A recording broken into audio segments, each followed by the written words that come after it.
But first, tonight we begin a series inside Kenya. The East African nation is the United States' primary ally in the region and in the fight against the deadly terrorist group al-Shabaab, based in Somalia. Al-Shabaab attacks government and military institutions in Somalia, but it's also launched major attacks in neighboring Kenya. Special correspondent Nick Schifrin and producer Zach Fannin traveled extensively throughout northeastern Kenya along the Somali border. Tonight, with the help of the Pulitzer Center on Crisis Reporting, we start our series with a look at how al-Shabaab is targeting Kenya and how Kenya is fighting back. And a warning, the story contains images some viewers may find disturbing. On Kenya's front line against al-Shabaab, police on patrol are armed like soldiers. They search traditional straw houses, checking IDs at the barrel of a gun. The main threat here is the al-Shabaab, that is terrorism, because they are associated with al-Qaeda, and we know what al-Qaeda are. Officer Julius Karagu heads Kenya's administrative police in Wajir, only 70 miles from the Somali border. Every night they search for smuggled weapons and hiding fighters. ID number. ID number? Yes. They pretend that they're selling milk and all these things, but they're waiting for appropriate time to strike. Most of his officers are ethnic Somali, like the majority of the local population. Some officers wear civilian clothing and ride around in unmarked cars. They work with local tribal chiefs like Zain Abdullah. What kinds of weapons have you found here? There were guns, there were grenades, there were ammunition, Sasi. So Shabaab has supporters even here? So they have a representative at least in every district. Al-Shabaab has waged a decade-long war in Somalia. In 2011, Kenya invaded Somalia in a campaign called Protect the Country. Emmanuel Churcher was the face of the campaign in Somalia and on Twitter. This gives an opportunity to tell the rest of the world what is true and what is happening in the battle space. At first, Kenyan and other African troops pushed Shabaab out of strongholds and raised the Somali flag. But after an operational pause, Shabaab is strengthening. In January, Shabaab fighters took over a Kenyan base. It was Kenya's worst ever military disaster. More than 100 soldiers died, including Churcher's brother. My brother died immediately, instantly. This is what he loved most. And I'm happy that he actually died doing what he loved most. 29-year-old Dan Churcher had only been in Somalia for 3 weeks. His funeral, with full military honors, was held at the family's estate in western Kenya. The explosion that killed him was unprecedented. Al-Shabaab got inside the Al-Ade base to detonate a car bomb, or VBIED.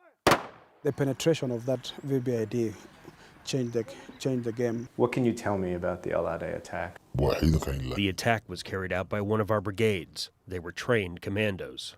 This 40-year-old Somali says he's a member of Al-Shabaab. He says the Al-Ade attack took 8 months to plan. He threatened to kill me if we didn't keep him anonymous. What's the main motivation for you and your men to have joined Al-Shabaab? I joined the group to get a job. Somalia is a place where there is no government and no work. What's the main goal for you and your men in Al-Shabaab? We want to have an Islamic state in Somalia where Sharia law is practiced. Why have you launched attacks inside of Kenya? Kenya has invaded our land. Shabaab claims to be fighting for Kenyan Muslims. It recruits Kenyans to carry out attacks in Kenya. The worst in 20 years was on Garissa University. How bad was the scene here when you arrived? It was terrible. Hamo Mohammed is Garissa's dean of students. This classroom is still scarred from last year's attack. Shabaab murdered 19 students in this room for singing Christian prayers. Bodies of the students that you know them by names, young, aspiring, and you are seeing their body lying down, you know, their blood all over. They came when I was here, then I would be normal too. So I'm just lucky. Yeah. Sophie Gatwiri is a junior. So I'm going to finish my education and get a better job. She was a member of the Christian prayer group that was attacked. How many friends did you lose? I lost like 15. I don't like discussing that story about those people, those students who passed. I don't like at all. The gunman lured the students down into this courtyard, right? That courtyard is in Garissa's largest dorm, with students' rooms upstairs. This was the gunman's final stop. It was ugly, what had happened here. And you see, you could find the bodies, you know, the manner, the way they arranged. They put them so close. Side by side. Yeah, side by side. So they were just lying all over. Shabaab gunmen locked the doors and killed everyone. This photo was taken a few hours later and posted online. This is that same spot today. 120 bodies filled this atrium. The gunmen had gone from bedroom to bedroom, claiming they just wanted to talk to the students. So many students willingly came down here, but when they were all lined up, they were all shot in the head, execution style. Today, police patrol the campus. Kenya says the school represents resistance to terror, but for this community, it's a reminder of decades of neglect. 50 years of independence, and yet you don't have even a single university in the whole of northern region, northern Kenya. That's marginalization. When Kenya became independent in 1963, the Northern Frontier District covered nearly half the country's landmass, but it had no higher education. Today, Garissa is the region's only university. And for 50 years, northeastern cities and their ethnic Somali residents have received barely any development funds from the central government. Has Wajir in the northeastern region been neglected? Yeah, it was terribly neglected. For 50 years since independence, we never knew roads, we never had good health facilities, we had no good education.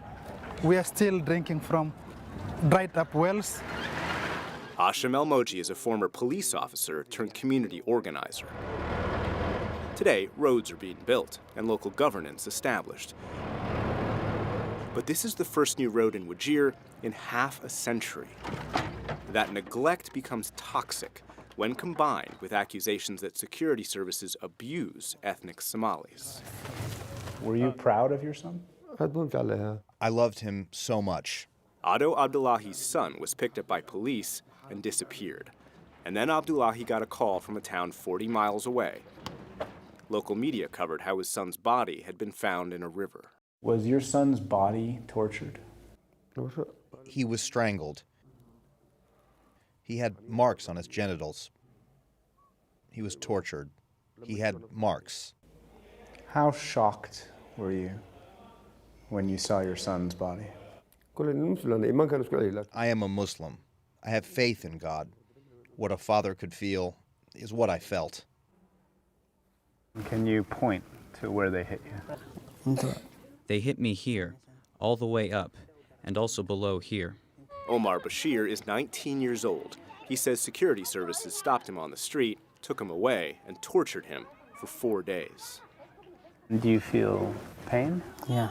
What was your son like before this happened? He was sharp. He was healthy, and he went to school. Masher Ulmak is Bashir's father. He's worried about his son. These days, Bashir skips school and is depressed. Does the government single out Somali Kenyans? They single out ethnic Somalis. They are not doing this to other communities in Kenya. And when a community feels like prey, they want to become the hunters.